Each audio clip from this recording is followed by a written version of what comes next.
Mafia, এই খুনি স্বৈরাচার পালিয়ে যাওয়ার পর থেকে জনগণের অধিকার পুনঃপ্রতিষ্ঠার সুযোগ এবং সম্ভাবনা আবার তৈরি হয়েছে। ভোটের অধিকার প্রয়োগ করে জনগণের কাছে দায়বদ্ধ একটি গণতান্ত্রিক সরকার প্রতিষ্ঠার সুযোগ। কিন্তু গণতন্ত্রের পক্ষের শক্তি কিংবা সরকারের কোন হঠকারী সিদ্ধান্তের কারণে যাতে এই খুনি পলাতক স্বৈরাচার আর তার দোসররা পুনর্বাসনের সুযোগ না পায়, সে ব্যাপারে আমাদের সকলকে সতর্ক থাকতে হবে। সে ব্যাপারে আমাদের সকলকে ঐক্যবদ্ধ থাকতে হবে অতীতের মতো।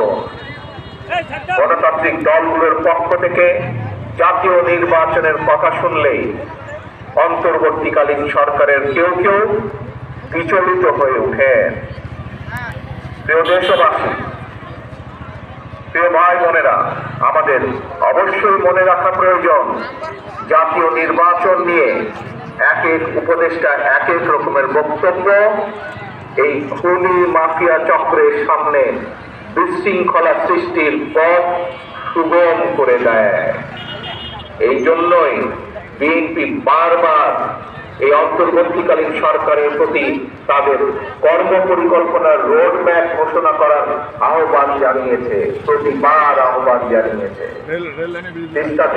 ভাই বোনেরা, 2 দিন ধরে আপনারা আপনাদের দাবি নিয়ে তিস্তাপাড়ের 11টি পয়েন্টে আপনারা কর্মসূচি পালন করেছেন।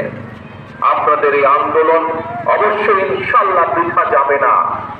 আপনাদের এই আন্দোলনের তিস্তা মহাপরিকল্পনা বাস্তবায়ন ত্বরান্বিত হবে ইনশাল্লাহ। জনগণের ভোটে বিএনপি রাষ্ট্র পরিচালনার দায়িত্ব পেলে অবশ্যই আমরা সকলকে সাথে নিয়ে তিস্তার সমস্যার সমাধান করব।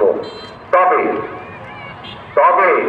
এই একটু আগে যতগুলো কথা বললাম যে কিভাবে আমরা কি কি উপায় কি করব তিস্তার পাড়ের মানুষের সমস্যার সমাধানের জন্য, কিভাবে তিস্তা মহাপরিকল্পনাকে বাস্তবায়ন করব বা বাস্তবায়ন করার যে অঙ্গীকার করেছি, এই কাজ যদি আমাদেরকে করতে হয় তবে আপনাদেরকে একটি দায়িত্ব পালন করতে হবে।